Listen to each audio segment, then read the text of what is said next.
So I never really have ideas. I just do it. Assalamualaikum!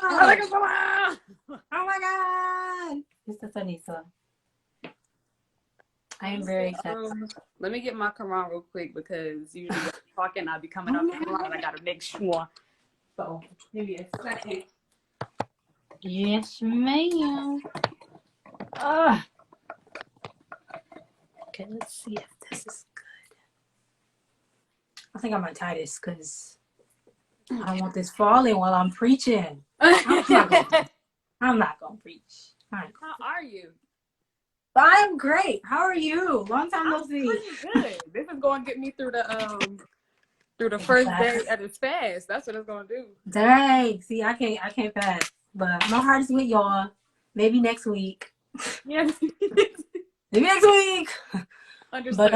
But not now. But do you mind introducing yourself? Tell us who you are. You know, a little bit about yourself. So it's going to be a very short bio because when people say like, tell me about yourself, I'll be like, can't compute. Who am I even? So my name is Aneesa Muhammad. A little bit about myself. I'm a third generation Muslim and I am an owner of Aneesa Collections and part owner of Finesse Hair Care. Oh, and host of the Master Call and Women's Circle. I can't forget those because those are literally like 75% of my life at this point. Yeah. And if you are a woman, if you have not attended the Women's Circle, I 1000% recommend it. Because honestly, it got me through the first few months of me living on my own and just having somebody to talk to. And like, I'm just grateful for it. I love it so much. So thank you. Thank you for that. It's a whole lot. It's a whole business. Y'all are fun. But I have some questions. Now, some of these questions, I don't know if I want to answer them. I'm gonna just let the spirit move me because I don't like structuring things too much because sometimes stuff come out. But the first question that I wanted to ask was, how long have you been in business? Mm-hmm. Yeah. I've been in business for Aneesa Collections since 2014. I've been an entrepreneur pretty much my entire existence. I've always found a way to make money. Mm-hmm. Even when we was younger, me and my sister used to sell candy outside the house. So I was probably like 5 years old. She was like 8, and we would have a candy shop right outside the house with the Barbie register machine. Put their money in the Barbie register. Girl, we made so much money. So, yeah, we did that.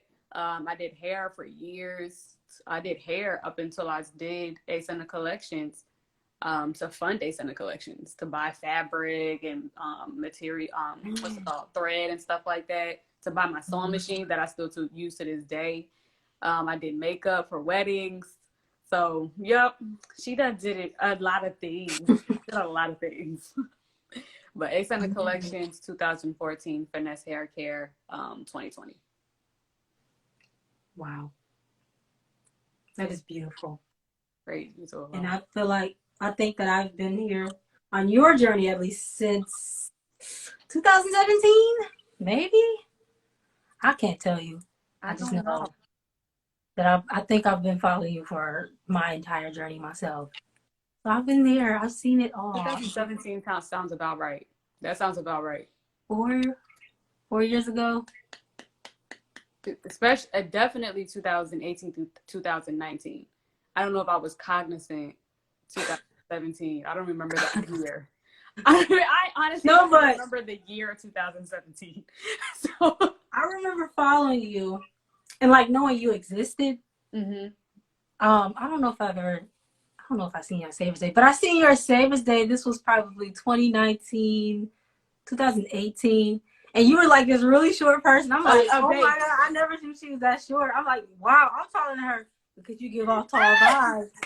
And I was like, and you kind of had this straight face. You wasn't really wearing the colors you was supposed to be wearing first of all. I was like, okay. But wherever you was going, you was walking fast. And you just had this straight face. I was like, she looked kind of mean.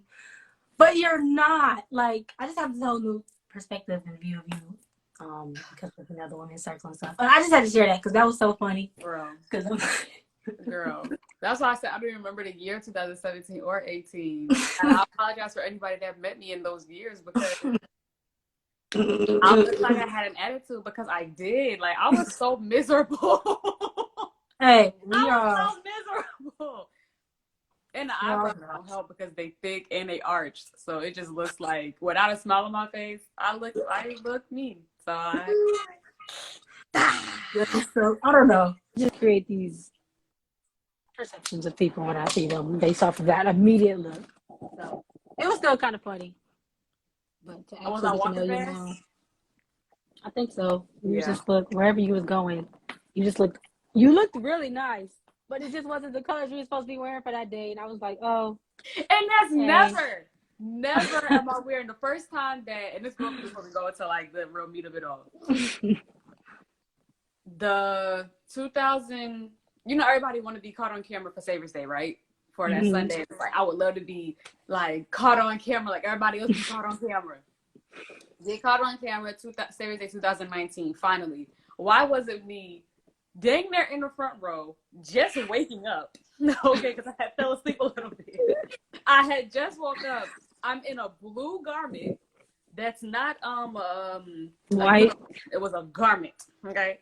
A blue garment, and I had a coat on, and I was sitting like this. Looking crazy. Come on, Allah, please. So now everybody can look at everything 2019, go towards the end, and see Aneesa outside of the colors in a sea of white. I'm in blue with a black coat on. Why? That is so funny, man. That's hilarious. But see, I don't know if you were the same person back then, but the you I know now. Yeah. Absolutely beautiful. I'm better. I just wanted to put that out because that was really funny to me. And that was my first experience of Aneesa. Or I say Anna. I used to think your name was that because that was your name. Ace Anna. Nobody gets it right. Ace Anna. I'm sorry. I just hashtag names when I meet them. Like, I'm sorry. What's your name? Or they social media names. That's who they are before I meet them. Unless I know them. So my actual name, those who don't know, is Aneesa. My Instagram name is Ace Anna, which is just my name backwards with a dot in the middle. Oh wow! I never realized that. That's it. Oh, that's pretty. I just thought you liked the Ace thing. I say or something. I don't know. But now I know. The more you know. I even be so alive. So who's my next question? How exactly do you reflect femininity in your business? How exactly do I reflect femininity in my business? When I feel anxiety, I stop. That's one of the things, because it's really hard to be feminine and to have anxiety. They don't coexist, because the idea of femininity itself, which is not being a feminist, and I want people to be very clear that being a feminist and femininity is not the same, especially this world's idea of what a feminist is. Feminist of if you look it up on Google, it's just simply fair opportunities for male and female. That sounds great. Yeah, everybody should have that. But what this world has made being a feminist is a mess. So exuding femininity and running around calling myself a feminist, I don't want anybody to get confused with that, because I do not do that. I'm not the same. But when it comes to business, Sister Callie, for those who don't know, the confidant of Mother Tanetta Muhammad, may peace and blessings be upon her forever. I asked her about it because I struggled really, really hard. It came to a really bad point, January of this year, where I was like, I felt myself about to hit a rock bottom. Like, I was like, I've been at rock bottom before in my spiritual journey, and I felt myself about to hit another one. And I'm like, let me seek help and ask some questions to the people that know the answers before it gets there. And luckily, my mother was able to get in contact with Sister Callie on something that had nothing to do with me at all. But I was like, can I ask her some questions while you on the phone with her? Can I talk to her, please? So I asked her, like, how do I be feminine and in business, which pulls heavily, or which we feel has to pull heavily on our masculine nature? Because the idea of business in general is circled around male. Most of us, if me and you can say that we learn how to be entrepreneurs from a man. Mm-hmm. We learn how to do this thing from a man. So therefore, we're doing it the way that is comfortable for his divine masculine energy. It does not work for us. It doesn't mean that what they're doing is wrong. It means it doesn't work for me as a woman. It gives you certain benefits. It gets you to a certain place, but it's not. It doesn't allow longevity. That's why we burn out. So I asked her, how do I, like, what is femininity in business as a woman? Like, I don't understand this. And she said, well, femininity is spirituality. She said, so if you're struggling with your femininity, you're struggling with your spirituality. I said, She said, so seek ye first Allah, period. Go to Allah for everything first. She said, money and that business stuff comes second. She told me, if you feel like you're out of nature because you're running a business, she said to me, stop. She said, Allah wants you to be a woman first.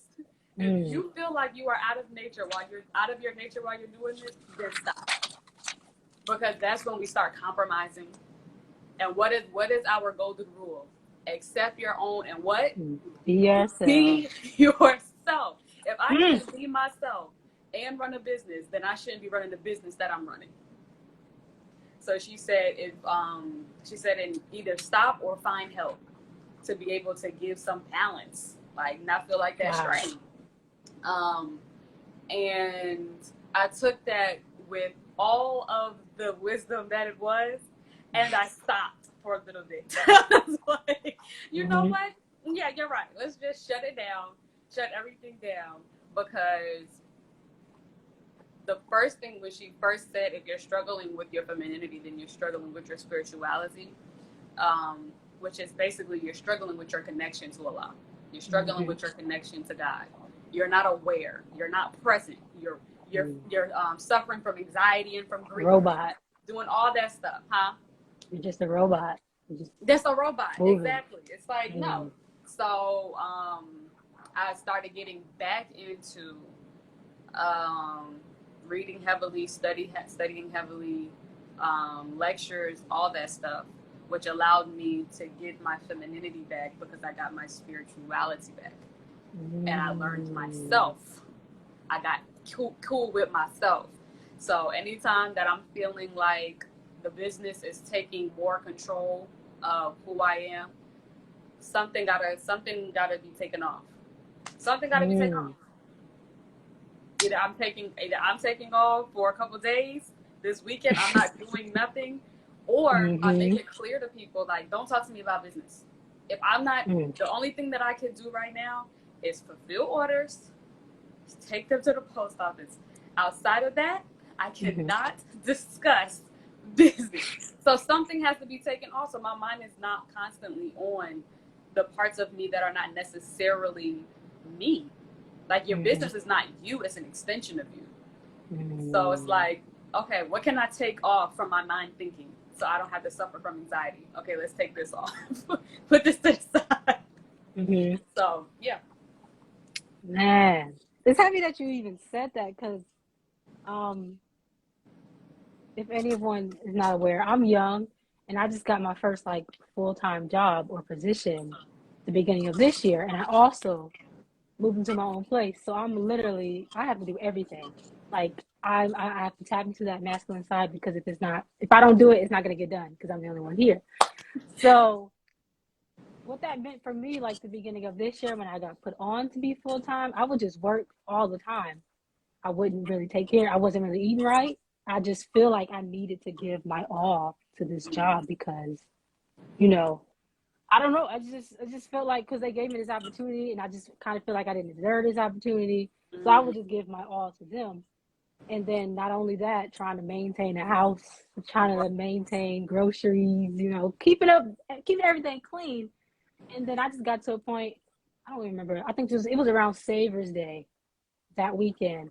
I was just like, I just didn't feel like myself again. I wasn't creative. I wasn't really happy. I wasn't, I'm always spiritually like up here. I was like down here.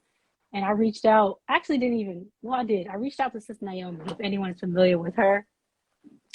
Absolute angel. That, when I say God and she knows exactly what she's supposed to be doing, she knows exactly what she's supposed to be doing.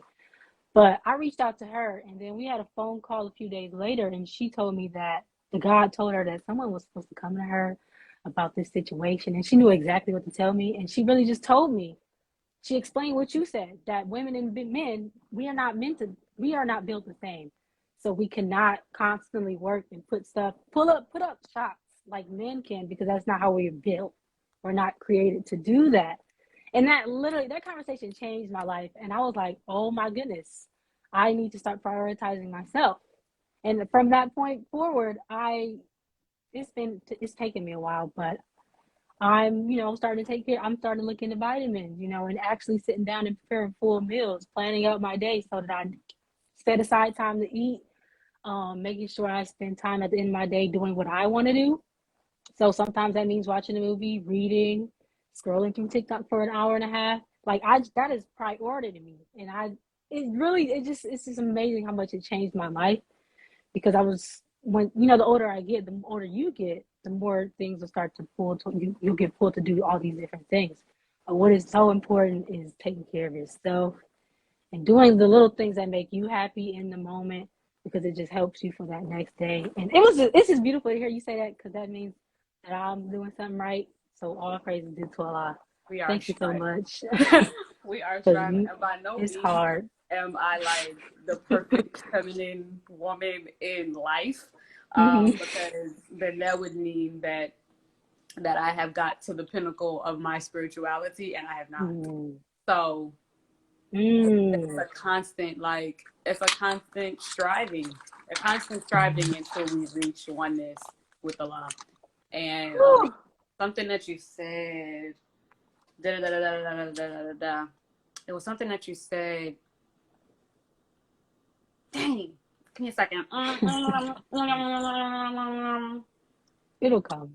Oh, Minister Ava was talking about how she did some interview or the panel discussion, and she was talking about how the woman is not made to undergo financial stress. Mm-hmm. And because things in general, we attract. We attract a man, we attract this, we attract that. We don't, the exertion of unnecessary energy, a woman cannot. No, thank you. So that the idea of because a business is, the primary goal of a business is to what? Make money. At the end of the day, I don't even want nobody to get twisted. You go into business, a hobby is what you do for free to fulfill your own existence, or to make your day happier. But your business, make the money. The business is for the money, okay? And sometimes we make our hobby our businesses, right? Like myself. So, but always keep it in mind, remembering that because we are not meant to undergo financial stress. When you are an entrepreneur, especially in those first 4 years, you are going to undergo some financial stresses.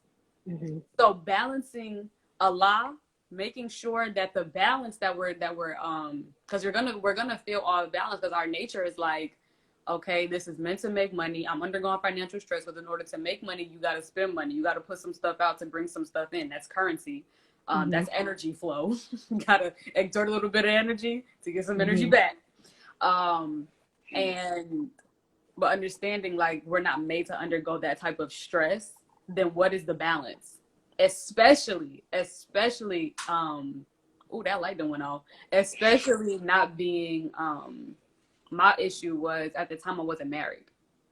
So it's one of my questions to her was, how do I maintain my femininity and I don't have the masculine side to keep my femininity in check? I don't have anything to lay my head on at night or talk to me in the male way. It's me talking to me all day, and me going to bed with me, or like that's me, it's me. So I don't, it was like the energy didn't find like the balance because I didn't have the balance of energy. And she was like, Allah. She said, qualify yourself to be married to Allah. I said, because that is my man. You absolutely right. Whether I'm married or not, Allah is the balance. Allah is the balance. So that balance that we're looking for when we're having the anxiety is making sure that we're keeping Allah constantly, keeping God constantly there. Because he's going to give balance where there's no balance. He's going to give the ease where it looks like there's not going to be any ease. Where it feels like, dang, like I just need, because you know in those moments of entrepreneurship where it's like, oh my God, I literally need $100. I just need $100 to get done what I need to get done. And name a time God folded on you when you asked. Never, man. Not one. Not once. But because he's that. Okay, well, you're stressed because you ain't come to me. I'm your man. Hi, why don't you come? I'm your protector and your provider. You ain't even come. Wow. So always keep it alive. Right there. Married or not. Married or not. I call on him more now as a married woman than I did when I was single. Like, wow. So, man. Since something Sister Naomi said, I live with her a few weeks ago.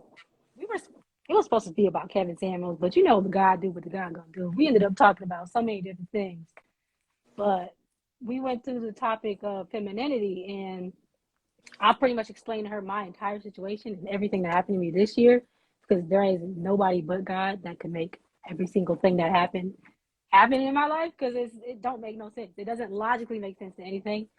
But dang, what did she say? Where am I going with this? Oh, she said because that I was doing right and that I was, striving to be a righteous Muslim, striving to be, right, do better by myself, by people, everything. That everything I asked for, I received because God is my man.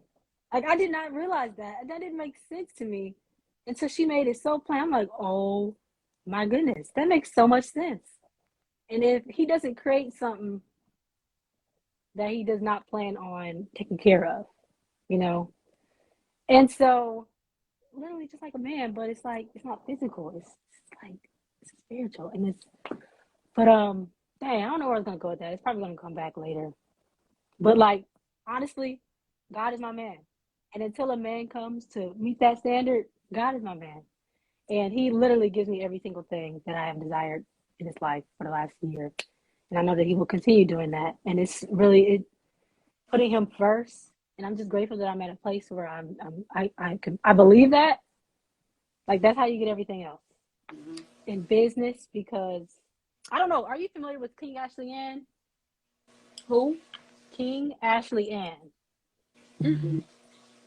Okay, you should look into her because she's really good at marketing, just business in general, mainly social media though. I'm pretty sure she does something else. But she said something yesterday. I was watching a video and she said that she's like a millionaire too. Like, just to put that out there. But she says that she doesn't chase anything. She attracts all of her clients. And she does that just by giving value-based content, just by sharing value with the world, what she already knows. And so that just brings me to the next question. What was the question? Let me turn on one of these lights because it's getting dark on this side. Okay, I cannot. Dang, what was the question? So, how do I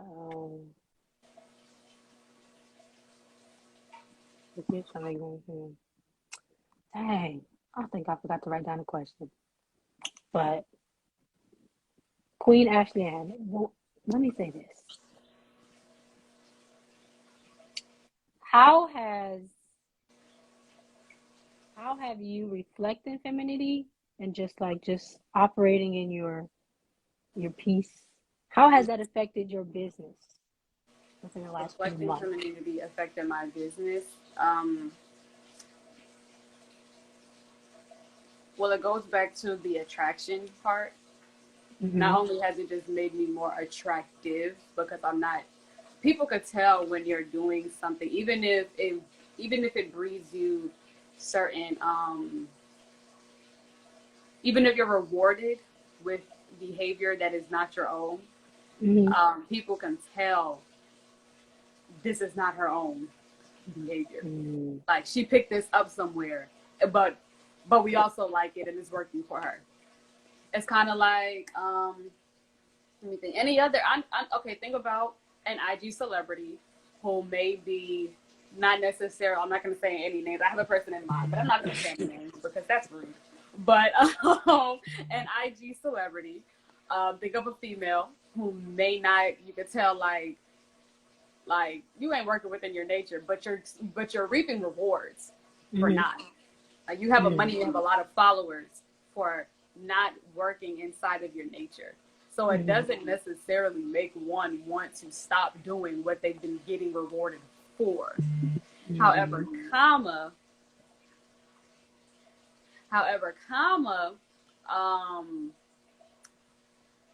for me, even though I was reaping a lot of benefits for not working in my nature, once I started working in my nature, not only did the benefits feel more beneficial, I didn't feel like, and I'm gonna say for lack of better words, I didn't feel whorish. Because when you're not working in your nature and you're getting money for not working in your nature, it feels like you're selling your soul. Mm-hmm. And I did not like that. I did not like the feeling at the end of the day, my bank account looks nice, but I feel depleted of every part of who I am. Like, yeah. And it wasn't like I was on here showing my body, da da da da. It just wasn't me. It just wasn't me. It was the alter ego that I created to look like me. That's what it was. So that allowing that, like, it's gonna come. Sister Brielle says it. She posted something that I really loved. It was affirmation. Money flows to me effortlessly. Money flows effortlessly to me. Even in times where it just feels like the money is not flowing effortlessly, knowing that it's going to flow. And if we're staying true to ourselves, it's going to flow. So it definitely helped in that way of me not feeling depleted of the energy and realizing I can also reap the benefits of being exactly who I am at the same exact time. Like we think that the people that are looking at us want this version of us, but they only are aware of that version of us because that's the only version that they're seeing. But if I show you this version, you're gonna adjust. You're gonna adjust. You don't have anything else to do. Sorry, not sorry. You're gonna have to adjust. So yeah, the people realize like, oh, I like also this version. This version is nice. We like this. And also to that what you said something.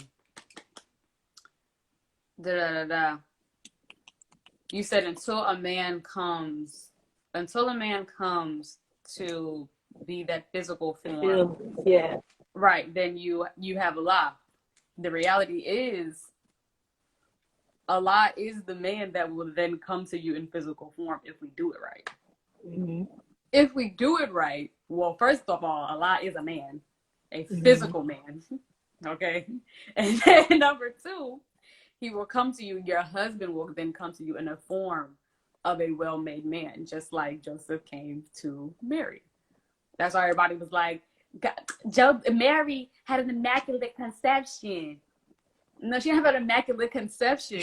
Joseph was a good man who had the dwelling of God in him. So that's why people be like, God is his daddy. Because, yeah, God is his daddy. Because one, the black man is God. And that was Joseph was a good man. And he came to her in a form of a well-made man. We want Allah to dwell, not only because we think about it with ourselves, like God dwell in me. Well, we should also want God to dwell within our husbands so that he's a reflection of the God that we serve. But we're not worshiping our husbands. We're saying praise be to Allah, that Allah, you saw me good enough that you would put a piece of yourself in my husband. that I can walk around with a part of you every single day. And but it physical doesn't take away the God, though. That's when you call. I've called on. That's why I said I call on God more now as a married woman than I did as a single woman. Because as a married woman, I have to be very clear that I'm not worshiping my husband. Because Allah will humble us real quick if we get that confused. Wow. So yeah. Wow. My goodness, you said so many points. I don't know where to go. I should have wrote this stuff down. You a good interviewer. You got it. No, but I wanted to touch on the first part that you said, but I can't remember right now. I'm gonna remember like next week Friday and be like, dang. What the first part about attracting? About I remember. Dang. Money flowing effortlessly. It was somewhere along that line of you just I'm pretty much just a witness bearer. So when you said that, things they flow to you effortlessly when you're just accepting your own and being yourself. That's kind of what I did with my content back in, what was this, 2020, last year. I was creating content because I thought I was supposed to be this, person, this MGT information, this straight to the point person. But I wasn't really getting fulfillment from that. I wasn't really being myself. But it wasn't until I started being crazy and started showing everyone this different side of me that the world they just loved it. And I never would have, I didn't understand. Well, I didn't think that people would accept me for being myself. But it's honestly my superpower, and it is my attracting power, because the God made me this way to attract who I was meant to attract. And I just had to be at peace with that. Yeah. And I did attract all of these different things from myself this year, just from being myself. And honestly, stuff just falls to my plate. I don't get it, but that's how God works. But I do plan on back jump starting a business next year, because I didn't dibble and dabble with stuff for the last 4 years. Being an entrepreneur, just trying to make money, just to, make things happen. Right. But just learning and observing other people, because I do work at a business and I'm seeing what they're doing, but I also want to hear from women like you, which is why I love your live that you do on Wednesdays with, oh my goodness, what's her name? Sister Bree. Sheba. Yeah. I love that because, yes, there's a blueprint to run a business, to operate it properly, but there's also our natures as women. And that's where a lot of us get messed up. And that's kind of why I wanted to talk to you today, because a sister reached out to me about it, about how, well, she said like one thing and then it like sparked something like in me. And I'm like, wow, this should be talked about a lot more, because we are really out here doing business wrong. Because we think we're supposed to do it this way, and we're doing it this way, but what the detriment of doing that is, your femininity, your family, your relationship with God. And it's just something that I just feel like we should talk about. We just reach such a rock bottom when we do it wrong, and we don't know it until like we're like halfway down the well into rock bottom, and it's like, oh God, I gotta get that. I know. You reap so many benefits sometimes from doing it wrong. Like we have women out here shaking their behinds, literally showing everything. But actually, literally, at this point, we're showing everything. We're showing every single orifice of our bodies, but we're reaping some benefit from it. So it makes it very hard to remind ourselves this is not right.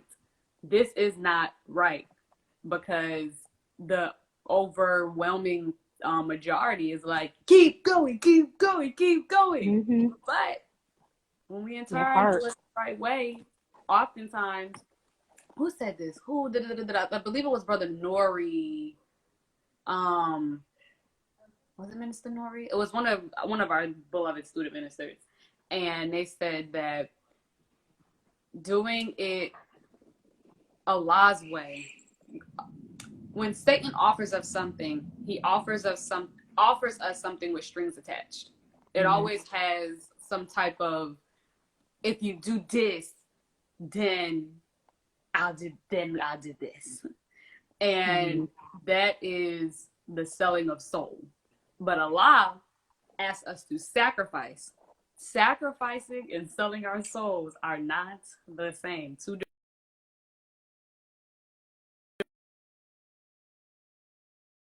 doesn't mean that he's not going to give it back to us. The thing that we add that we're sacrificing, he's saying, okay, actually I have a quote on my phone right now. I wonder if you can still hear me Obedience. when I leave out this screen. I don't give think. Me 2 seconds. Give me 2 seconds. All right, y'all. So it says, it's a quote from the minister from Twitter. He says, God will ask you to sacrifice what you love. And if you can't sacrifice what you love, he cannot take you to the next level. But it does not mean he's not going to give us back what we sacrificed. It's a matter of, do you love me more than you love that? So the minister sacrificed his music, but he got it back tenfold. But he had to sacrifice it for a little while. 20-fold. Do you love me more than you love that? The devil will say, okay, you could do the music, but you got to do it like this. I'm not going to take it away. You just got to do it the way I want you to do it. And I'm going to mess it up so much that it just turns you out. It turns you out to the point that you don't even want to do the music no more. You don't want to be alive no more. You don't want no parts of this no more. That's why we got people on drugs, all types of stuff. It's a mess. So the devil is going to ask us to sacrifice our souls. Allah just asked us to sacrifice a thing. A thing. But that's how we're clear, okay, in those moments of trying to figure out, is this good? Is this bad? Should I do this? Should I do that? Am I going against my nature? Am I not going against my nature? Number one, we have a self-accusing spirit. We know immediately. We know immediately. That's one. And two, our nervous system is very, very aware. Our nervous system is aware of a bad decision. We call it vibes. I'm feeling a bad vibe. It's very aware of, this is a bad decision. I shouldn't do this, right? And then Minister Ava said, Allah's voice, she said, a question was asked her, how do you know when you are hearing something from Satan of self or hearing something from the God of self? You're getting an instruction from one or the other. And she said, Allah's voice is instructional. Don't do this. Allah doesn't have a gray voice, like a gray area. Don't do this. Do that. Go here. Don't go there. Satan's voice is suggestive, which we call a snake or partial tongue. If you do this just this one time, then you could go back to doing the other stuff later, but just do it this one time. It's not going to hurt that bad. They give suggestions. Oh, what if you just said this, caused a little mischief, and then took it back? He's suggestive. He gives suggestions on what to do, but he's not instructional. He's not instructional. So listening to ourselves is super duper important. That inner God within ourselves is super important when it comes to running a business, period. Especially, I won't even say especially as a woman, especially as a person that wants to do business properly, that wants to follow God with everything that we're doing. Constantly listening to the self-accusing spirit, because the more we listen to it, the louder it gets. The less we listen to it, the more quiet it gets, to the point that it doesn't exist anymore. And that's what we don't want. When the self-accusing spirit leaves, we know Allah has left the building. So. Wow. And something you just said just made me brought up me actually working for Brother Ben X as a woman of God. I am able to, see that he is on that, God is at the forefront of his mind. And that all the kind of time. makes me, as a woman of God, it just makes it all easier because I'm like, okay, I see the God in this man. I know he ain't steering me to do the wrong things because God is there. That's right. So, um, that aspect, just learning from that, but Mm-hmm. still, I'm still trying to get the femininity part because it's just something we were never shown, we were never taught. I don't think anyone, I cannot personally say that I know anyone, any female who teaches about maintaining their femininity while running their businesses or just being entrepreneurs. Like, I can't think. Can you think of anyone? I don't think that's something It's not like. necessarily taught, but it is. Mother Tanetta exuded it 100%. Mm-hmm. She didn't have to teach it necessarily. She was walking it. And I asked Sister Kelly about that. I asked her, like, how did she maintain her spirituality in that way? And her husband departed. Like, how did she make, like, how? She traveled the world.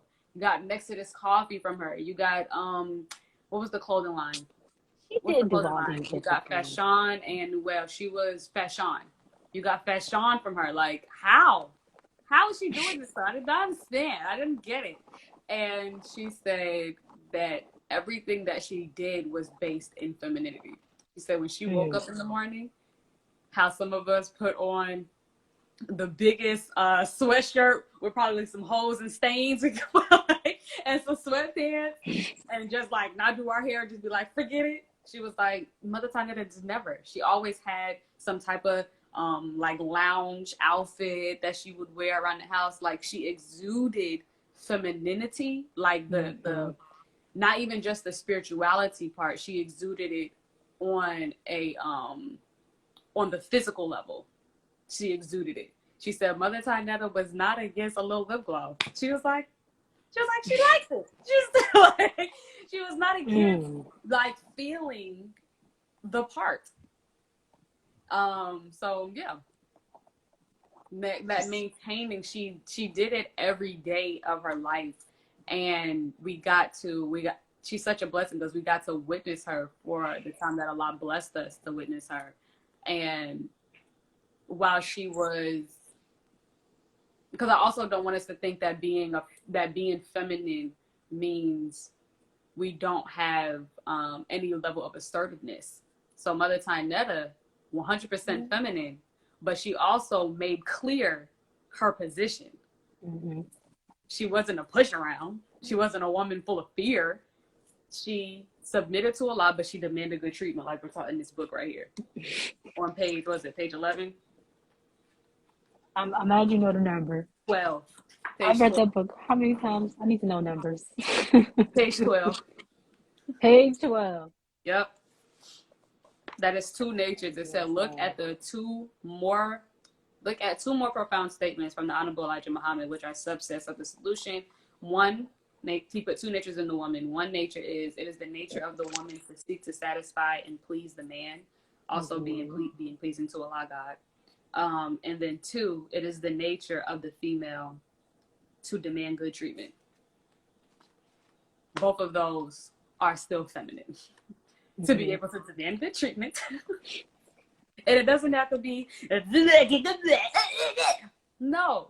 That's not that necessarily means demand. Fine. It means you could be kind and still demand the treatment that you're desiring. And also, half of the time, the demanding of the good treatment is just how we carry ourselves. That's why I said Mother Tynetta exuded that. Very hard to disrespect a woman that doesn't disrespect herself. Mm. And doesn't look like she would tolerate disrespect from nobody. So, like yeah, we got teachers. We got teachers. The minister, the minister is a teacher without necessarily having to teach step by step his life. He's a teacher. He talks the way, he walks the way, he shows the way. If he doesn't have to come to a class with us to show us step by step how to do stuff. If we're watching, we should be learning. Facts. That's actually how I learned, honestly. Watching people. Words are one thing, but like seeing someone live it out. Oh, I can do that. They can do it. I can do it. Yeah. What else do you want to tell me? I don't know. Some videos. And that's what you show people on a regular day-to-day basis. When you're posting up content, you actually influenced me to put in my bio NOY influencer. Yes. Because I went in your bio, because I think I just had influencer like in my bio. And when I went on your page, this was a couple months ago, and it said NOY influencer. And I was like, that's right. An NOY influencer. Because I'm not an Instagram influencer. Because what's on Instagram half the time is filth. We have to be very clear, but it goes back again to words matter. And what am I selling? I am giving you a nation of Islam. I'm influencing you and inspiring you, God willing, to come to the nation of Islam and study the nation of Islam. So when you put that in your bio, it was super like, it was eye-opening because it took another layer off of like, of me feeling that for again, lack of better words, that whorish type of feeling of like, I'm doing this for Instagram. No, I'm doing this for my nation. Be very clear who I work for. I work for my nation. I do not work for Instagram. So, yeah. Man, I just be doing stuff. I don't comprehend the fact that people pay attention to me, because I think that'll just make everything worse. It'll make me anxious and not want to do anything. Like, I don't realize I don't let it get to me that the fact that I have thousands of people influenced by me and my every move. I just be doing what I think I should be doing, and I guess it works. It absolutely does work. I just pray that I'm a vessel. That's all I pray to be, and I guess it's working. It is. Every time. Everybody say something. So all praises due to Allah. I never even would have thought, like, let me put NOY in front of there, and how that could even change something for you. Like, you know what? Because words matter. Words matter. You're right. Words absolutely. Right. They mean everything. But I'm going to ask another question. I don't want to take up too much time. So how much time do you have? I don't know if we have about... I don't know. I ain't got to cook today, so... You ain't got to cook. Man, I got to finish. I cooked yesterday, but I got to finish some edit. But we're going to go until this thing has retired. Okay. So, I might have to do it again, but what's another question that I had? Oh, I think this is a good one. I know we hear it a lot. I believe it's a quote in the Bible. Your gifts shall make room for you. What does that mean in terms of business for you? My gifts making room for me on a very base level. Where you have money, you could do a lot more things. It does make room, okay? Because and I'm pretty sure everyone who has been broke before can attest that being broke is quite restricting. It feels like there is no room. It's not fun. It's not fun. There's nothing you can do with $0 in your bank. So yeah, you gotta just be like, I stay here. It's quite a level of confinement. And the less money, keeping it on a very base level, and then we'll work our way up. The less money you have, the smaller your space gets. Sometimes it turns into a box on the street because now we're homeless because we didn't use our gifts. So when the more we use our gifts, the more it literally will make room for us. The house gets bigger. Oh my God. It makes room. Wow. Okay? So that's one for me, as far as for me, what that means. And then also it makes room, and if we're going without the bringing it up a notch and bringing it into the spiritual level, it makes room because it unlocks. There is no way to excel in your business without excelling who you are as a person. Actual fact. Like, can't. You can't. There's no way. Before you go into that, go ahead. Can I add? Allah or God will not bless upon you what you are not prepared to receive. So you have to become the person to get whatever you desire. That is, honestly, that's why I am where I am now, because I dedicated myself to that self-improvement, because I was not ready for everything I got now, but I guess the God saw that I'm ready now. But anyway, I just wanted to add that because I knew somebody needs to hear it. And I'm glad you brought that up, because if the God sees you fit to have a certain thing, accept it. It is a sin decline God's gift. Mm-hmm. I almost didn't marry my husband because I was like, too good. Too good to be true. I'm Too walking good to around. be true. Too good to be true. Aneesa, you've been praying for a husband. Take the one that he said. And I'm like, I'm sick of myself. But I was like, Aneesa's like, and then I had to really deal with myself and like beat myself up a little bit. Like, yo, why are you asking for stuff? And then when you get it, you scared of what you got. Like, come on, that's how a lot be like, I'm not giving you nothing else. Because I'm ungrateful. too much. I'm not giving you nothing else. So it is a grave sin to get a gift from God and to decline it. I advise everyone to read the parable of gold in the Bible. With the one that God gave 5 gifts, the one he gave 2 gifts, and the one he gave 1 gift, and the one with the 5 gifts doubled it, the one with the 2 gifts doubled it, the one with the 1 gift put it up under a rock and said to God, I knew that you would be a tough taskmaster or something like that. I knew that you would come back to reap where you did not sow. Basically, I knew that I was going to be working and you was going to come to reap the benefits that you didn't work for. And it's like, but I gave you the gift. This is mine. It belongs to me. The gift is mine.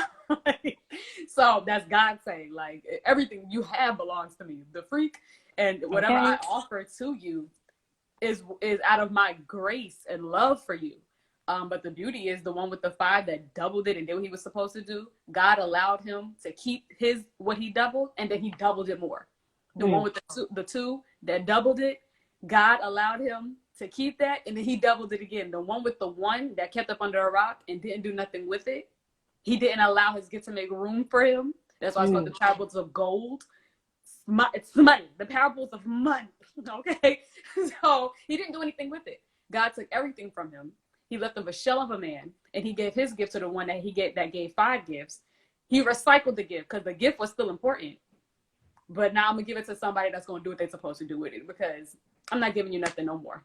I'm gonna just take everything from you. And I'm not sure if by the end he actually killed him, but yeah, his life was made miserable. He took everything from him because he did not do what God sent him to do. He didn't receive his gift. He didn't receive his gift. He got the gift and did nothing with it. And that's why it is a sin to get a gift from God and do absolutely nothing with it. But what was your question again? Oh, sorry. Go back to it. What does it mean in terms of business of how your gifts shall make room for you? Yeah. So on a spiritual level, you cannot go to the next level of your business without excelling who you are as a person. The relationship that we have, to the extent our business is successful, to the extent our business is successful is to the extent that we have a relationship with ourselves and with the creator who gave us the gift. So the less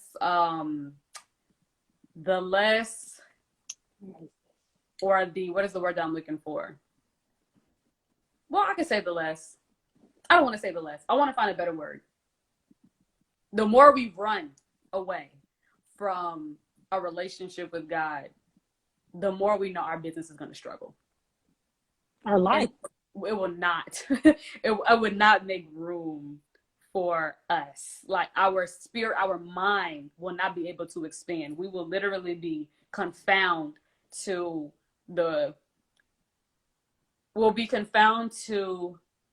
an immature and mediocre way of thinking. The business won't even be able to scale upwards. God forbid, try to get employees. Can't have employees without using a different part of our brains. Like that takes a different level of skill to have employees. On a spiritual level, it makes room for us because it opens up our mind more the more we have to go in business and the more we want to and the more we want to expand our business, the more we're actually going to have to expand our minds and become closer to God. Which is why you see most people, the longer they are in business, you see some people saying, I came back to God, because God will make you come to him. God will absolutely. Where's my book? Where's the The restrictive law book. Ooh, Page that kind of 42. just that makes me think of yeah, I'm a baby, so I don't be knowing these things. The Aretha Franklin story, like with Yes, everything with her, like, and not even just her, Tyler Perry too just came to mind. Like it's I guess it's just like the thing. You get to a low point, and you ain't got nobody to go to but God, but God. and then boom, you got that established. You know, you realize I can't forget about this one no more. Exceed to the next level. You Exactly. know, your mission, whatever you're supposed to be doing. Exactly. It's crazy. Page 42 of the restrictive law book. If you don't have this book, get it. It says, the soul of the human being yearns to meet with its creator. This is the minister talking. The soul of the human being yearns to meet with its creator, of which the essence of the soul has its repository in the creator. The soul emanated from the creator and longs to return to the creator, whether we're acknowledging it or not. The soul needs the creator. We be running. Our souls be like, I need this though. So, he said, think over these things. So God doesn't allow you to get comfortable. He makes you uncomfortable. When you get comfortable, he disturbs your comfort. When you feel you've got it under control, he busts up your control. When you think you know, he shakes the foundation of what you think you know, that he may rattle you and shake you so that you will keep on the journey to him. But so many of us that are on a journey stop before we reach the goal. So that goes to how does our gifts make room for us? It allows us to become into oneness with God. So again, to the extent that we fight with him on this journey is to the extent that he will restrict us. He will keep us restricted and confined to a very mediocre level of thinking. And like Minister Ava said, the black man / black woman, we cannot destroy ourselves, but we can make our lives miserable. We can't destroy ourselves. We are not the causes of death. There are people that literally have jumped off of buildings and survived. It's like, dang, I can't even kill myself. Okay, we got like 10 seconds. We got like 10 seconds left. Go ahead. I'm gonna start it again, and then I'm gonna add you. Okay, everybody, come back if y'all want to listen to it.